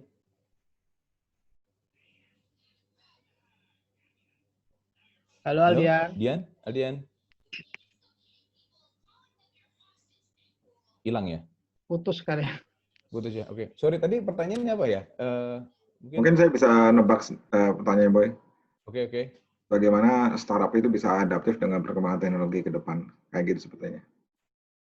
Bagaimana startup bisa adaptif dengan perkembangan teknologi, perkembangan teknologi. Oke. Bagaimana startup bisa adaptif gitu ya? Sebenarnya gini, kalau by default, kalau menurut saya, startup itu justru mereka yang pionirnya untuk mengeksplorasi new teknologi sebetulnya. Kenapa kayak gitu? Karena basically startup itu kan nothing tulus ya. Dia dari nol lah misalnya gitu. Jadi dia sangat agile, sangat lincah dan bisa dibilang bisa liar gitu untuk mengeksplorasi new teknologi. So by default sebetulnya startup itu sangat adaptif untuk teknologi. Justru biasanya dia melihat celah di mana incumbent itu pemain yang sudah ada tidak cukup fleksibel karena mungkin ya namanya incumbent kan mereka sudah banyak quote unquote bebannya ya untuk masuk ke satu area dan mengeksplor teknologi baru. So biasanya startup malah lebih agile sih, lebih adaptif. Of course incumbent itu karena mereka existing company, mereka sebetulnya punya resource yang cukup kalau mau untuk bereksplorasi. Cuman yaitu tadi mereka punya lebih banyak pertimbangan. Sementara startup itu bisa karena timnya juga masih kecil, mungkin hanya beberapa orang gitu ya, kemudian punya idealisme yang sama, punya passion yang sama. Mereka satu ide, mereka bisa mulai eksplorasi itu sebetulnya. Mungkin kalau view saya sih seperti itu. Aldian udah bisa tersambung lagi ya? Oh ya, mohon maaf tadi jaringannya terputus, Mas. Ya. Ya. Tadi barusan ini nggak nangkap yang saya sampaikan nggak? Enggak, baru connect lagi ini, Mas. Oh ya, oke. Kalau gitu saya ulang ya kalau gitu ya. Mungkin kalau view saya nanti monggo Mas Novi, Mas Beni dan teman-teman lain nambahkan. Kalau view saya sih, tadi kalau Mas Novi summarize, sebenarnya kalau tangkap bagaimana startup bisa adaptif terhadap teknologi baru gitu ya, pertanyaan Aldian ya. Bener gitu nggak Aldian? Ya betul, kayak gitu betul Mas. Ya, oke. Nah kalau view saya, pendapat saya, by definition sebetulnya startup itu dia lebih adaptif terhadap adopsi teknologi, Aldian. Kenapa? Karena bisa dibilang dia itu nothing tulus sebetulnya. Mereka nyemplung, berani explore untuk melihat celah yang mungkin incumbent pemain yang sudah ada itu banyak pertimbangan untuk masuk gitu ya. Walaupun memang trade off-nya of course adalah di resource. Dia butuh financing misalnya, katakanlah kalau dia pengen mengembangkan AI atau blockchain, dia butuh resource untuk jalanin algoritmanya. Mungkin kalau mau jalan di cloud dia perlu nyewa ke AWS atau lain sebagainya. Tapi di lain pihak interest-nya dia untuk ekspor itu lebih tinggi dan biasanya mereka lebih agile karena kan timnya baru sedikit, terus passionnya mungkin sama, jadi bisa cepat gitu gerakannya dibandingkan kalau di incumbent yang perusahaan besar. Walaupun kebalikannya kalau yang perusahaan besar, of course resource-nya mungkin lebih banyak, tapi mungkin ada birokrasi di sana, mungkin ada banyak pertimbangan sehingga gerakan itu juga agak sulit gitu ya untuk bisa se-fleksibel atau se-agile startup dalam mengadopsi new teknologi. Nah, yang menarik memang ada banyak perusahaan besar yang coba mengadop atau mensinergikan lah struktur korporasi gitu ya, gaya corporate governance di korporasi dengan agility-nya dari startup. Itu banyak metode yang coba dieksplor oleh mereka. Salah satunya itu yang pendirinya Lean Startup gitu ya, dia coba mengawinkan tuh fusion antara corporate structure sama startup agility. Mungkin seperti itu, Aldian, menjawab nggak kira-kira pertanyaan? Atau mungkin Mas Novi mau kasih komentar, Mas? Iya, betul sih. Justru adanya startup itu karena memang kita butuh institusi atau perusahaan kecil yang mampu beradaptasi dengan sebenarnya yang dinamis itu sebenarnya kebutuhan sih. Jadi challenge-nya bukan di adaptif teknologinya, tapi justru yang lebih besar adalah adaptif di market. Jadi market itu harus di capture, market yang dinamis itu harus di capture sehingga challenge-nya justru bagaimana startup itu bisa beradaptasi dengan kebutuhan. Makanya di era ke depan adalah yang dibutuhkan adalah semacam agile thinking, terus juga digital mindset gitu kan. Tapi kalau teknologi ya kita bisa pakai. Makanya ada IMDP, salah satunya adalah untuk kalian punya wawasan tentang teknologi itu sendiri, kemudian ditranslasi ke kebutuhan market. Jadi marketnya itu yang sangat dinamis dan kalian bisa mengawinkan antara pemahaman teknologi dengan market. Seperti itu. Sebetulnya kalau dipikir-pikir ya, exactly hal ini yang kita lakukan dengan IMDP sama Future Leader sih. Maksudnya teman-teman kebayang nggak kalau misalnya XL misalnya mau mengembangkan produk-produk IoT, terus dibebankan ke dalam satu unit di XL gitu ya. Mungkin kita less agile gitu loh, dibandingkan kalau kita engage sama teman-teman semua nih, teman Future Leaders sama IMDP yang tadi Mas Novi bilang, eksplorasi masalahnya gitu kan. Kalian bisa punya mungkin fresh thinking, idenya malah lebih keluar. Of course, perlu ditajemin idenya, that's why ada Mas Novi misalnya yang tektokan sama teman-teman untuk mengasah idenya, untuk eksplorasi dan lain sebagainya. Mungkin seperti itu ya, kira-kira ya. Gimana Aldian? Ada? Oh ya, ya Mas, nangkap Mas. Oke. Terima kasih. Ya, terima kasih Mas. Ada lagi mungkin, ya Cinta?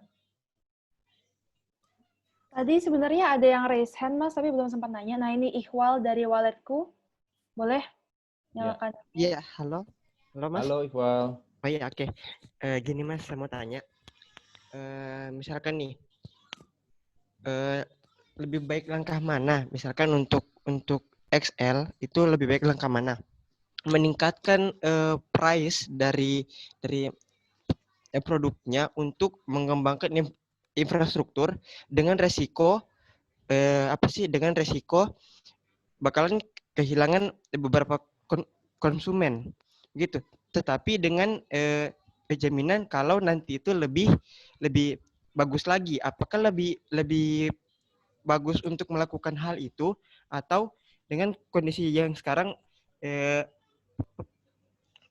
seperti perlahan tapi untuk menggait sebuah konsumen baru seperti itu, seperti tadi yang Pak Boy jelaskan, kalau kita itu cari yang loyal seperti itu. Makasih. Oke, terima kasih Iqbal. Saya coba jawab ya. Mungkin pertanyaannya Iqbal ini bisa saya saya summarize-kan. Ini bicara tentang market segment, Iqbal. Jadi kalau kita bisa menggambarkan gitu ya, dari 55 juta pelanggannya XL saat ini, 50-an juta pelanggan XL, pasti kan beda-beda tuh tipikalnya. Ada beberapa macam kelompok gitu ya. Ada kelompok yang mau bayar mahal tapi harus bagus gitu. In fact, XL ketika berdiri dulu itu dikenal sebagai operator seluler yang mahal loh. Waktu itu teman-teman mungkin pada belum lahir ya. Waktu XL udah lahir, Jadi Excel dikenal pertama kali itu justru premium operator, teman-teman.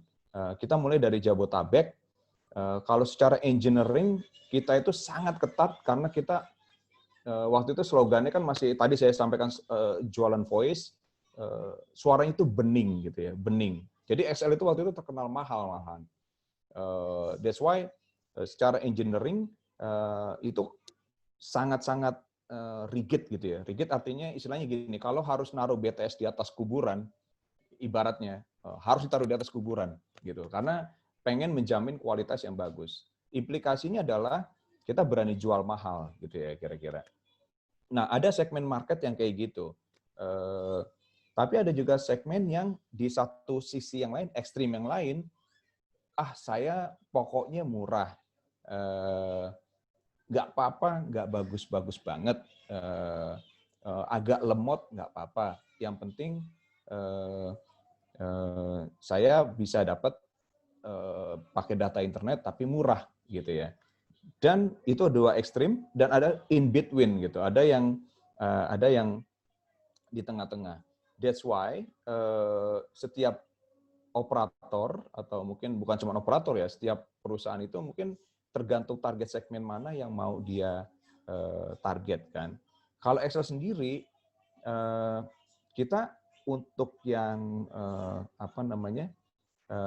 prepaid sendiri kan kita ada 2 brand ya. Ada brand XL sama brand Axis. Nah, itu 2 target segmen yang berbeda, teman-teman.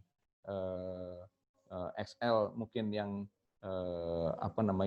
yang lebih mentarget yang lebih agak lebih tolerable terhadap harga, sementara kalau yang Axis mungkin lebih target ke segmen yang affordable gitu ya. Nah, ada lagi yang prioritas gitu ya, yang kita image-kan sebagai premium. Prioritas itu yang postpaid market. Jadi orang-orang yang memang kebutuhannya beda, mereka nggak mau ribet top up segala macam, tapi di lain pihak juga mereka mau layanan yang bisa terjamin nggak kebobolan pulsanya gitu, misalnya dengan kualitas yang bagus. Nah, ini masing-masing beda segmennya, Iqbal, poin saya. Jadi produk-produk dari setiap segmen ini juga bisa di-customize karena kita coba men-serve pelanggan yang berbeda-beda karakternya. Sama kayak Telkomsel juga seperti itu. Mungkin kalau teman-teman observe gitu ya, Telkomsel of course di postpaid mereka punya kartu halo ya, postpaid. Terus ada simpati, right? Ada simpati, terus di bawahnya ada kartu as, gitu. Nah, that's different segmen kan, kartu simpati sama kartu as. Persepsinya juga jadi beda. Terus yang baru lagi mereka ada Bairu, yang mungkin menawarkan convenience, nggak ribet kalau mau langganan beli dari SIM card sampai beli ngisi pulsanya dan sebagainya. Jadi masing-masing market memang ada karakternya. Waktu itu kita juga menimbang-nimbang tuh, kita mau cuma punya satu brand aja atau punya multi brand. Terus satu brand pun sebetulnya kalau Ihwa lihat kan produknya kan juga banyak banget kan. Ada paket yang gigabyte-nya gede dengan validity yang panjang, ada gigabyte gede tapi validity-nya rendah, dan lain sebagainya. So, different market segment yang harus di-serve. Mungkin kira-kira seperti itu, Iqbal. Iya, oke Pak, makasih banyak. Itu kan jadi sebagai bahan acuan untuk melihat market gitu. Ya, makasih banyak Pak. Ya, oke. Baik Mas Boy, karena ini sudah pukul 3:22, mungkin kita buka untuk satu pertanyaan lagi ya Mas Boy ya. Boleh, silakan. Tadi ada Fauzan ya, Fauzan sempat raise hand. Ya, Fauzan Budi, silakan Fauzan Budi. Izin bertanya, kan dalam penerapan mungkin teknologi yang baru begitu Pak, pasti kan ada banyak penghambat. Mungkin bisa aja dari, tadi kan mungkin dari market segmen yang disebutkan sebelumnya tadi, mungkin bisa jadi dari kebijakan-kebijakan pemerintah gitu Pak.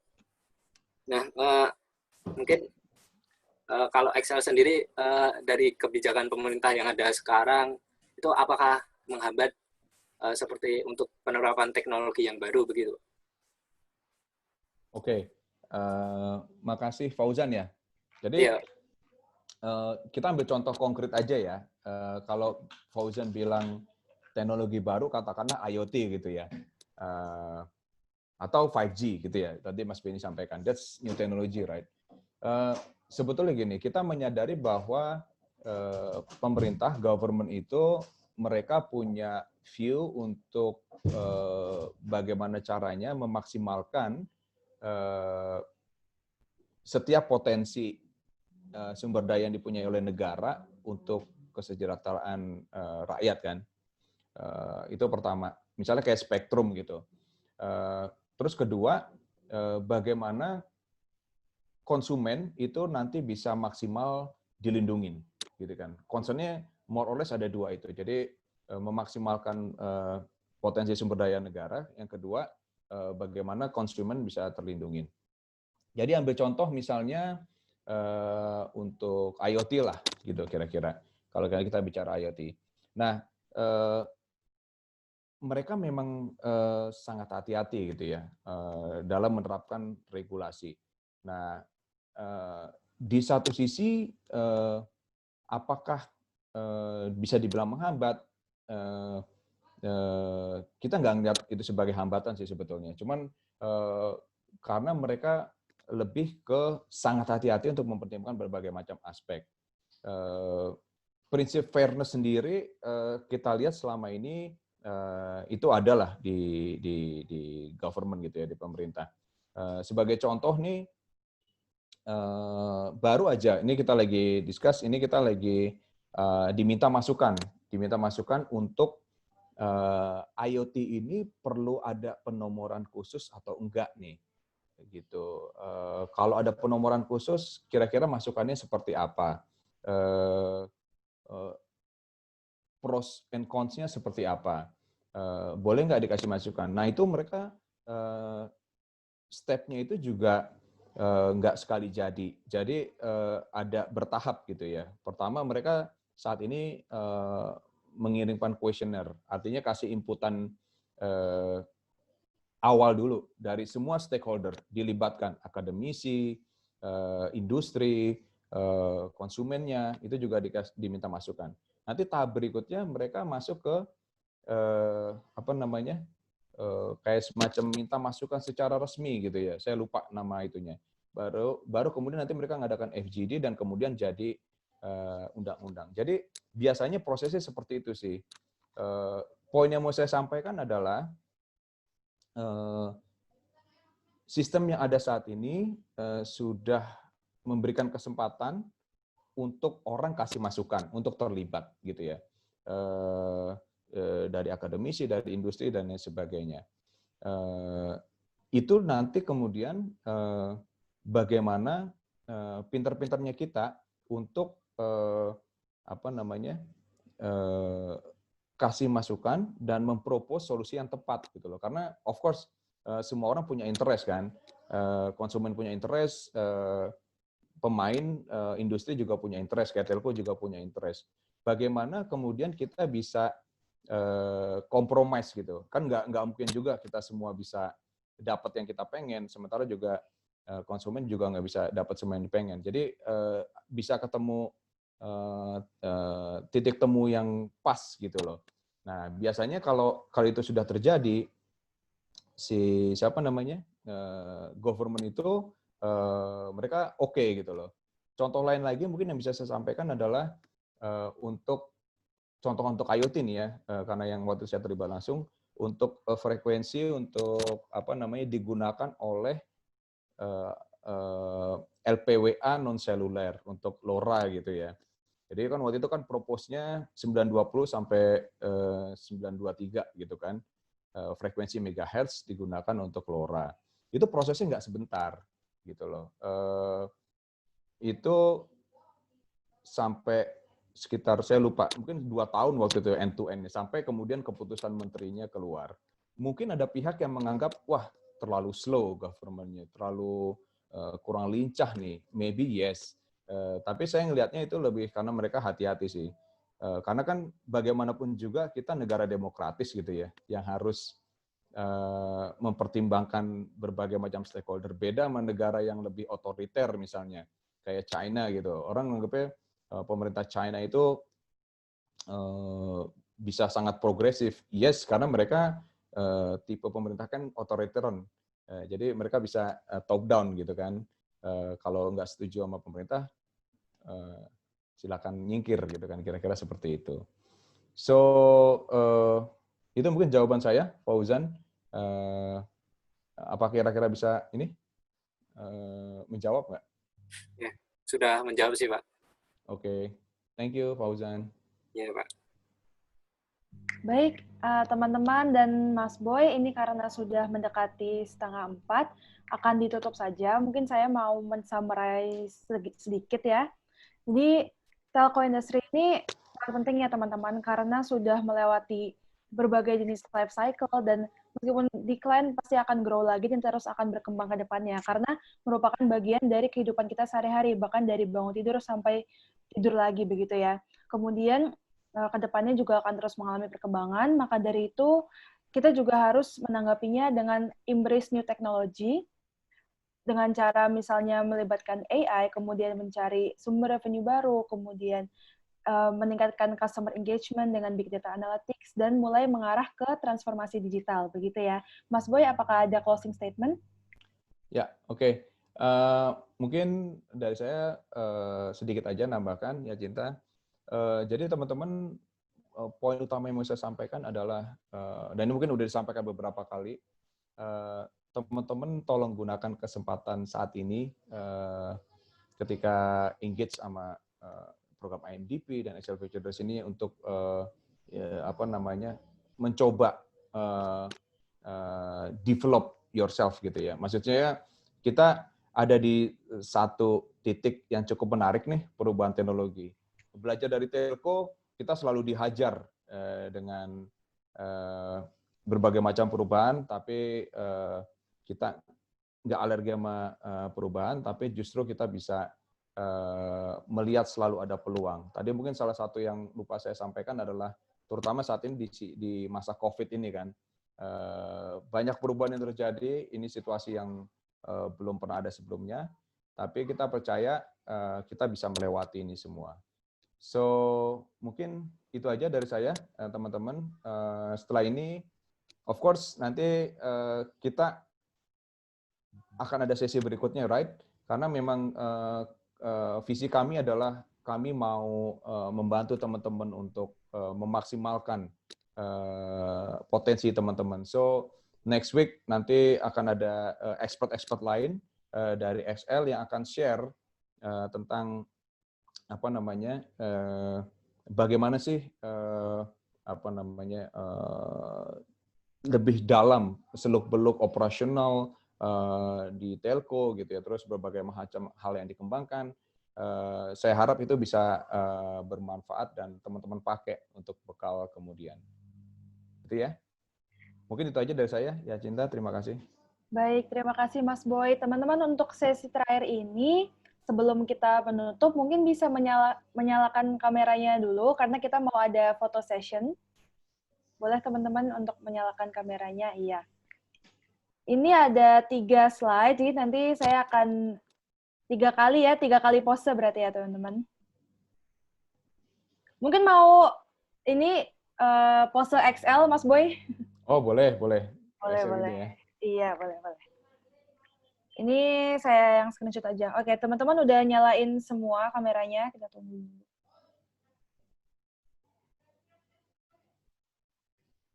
Oke. Ready dengan posenya ya teman-teman, pose XL. Saya hitung 1, 2, 3 langsung ini ya. Nanti akan 3 kali saya screenshotnya.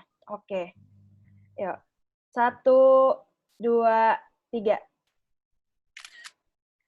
Oke, kemudian yang slide kedua. 1, 2, 3. Selanjutnya yang terakhir. 1, 2, 3. Iya, baik teman-teman. Makasih banyak atas antusiasmenya. Teman-teman juga sudah banyak tanya-tanya. Dan sangat cukup interaktif ya Mas Boy ya hari ini sesinya. Ya, Alhamdulillah. Iya. terima kasih teman-teman semua. Oke, banyak terima kasih. Terima kasih. Terima kasih banyak juga Mas Boy karena sudah memberikan materi yang sangat insightful.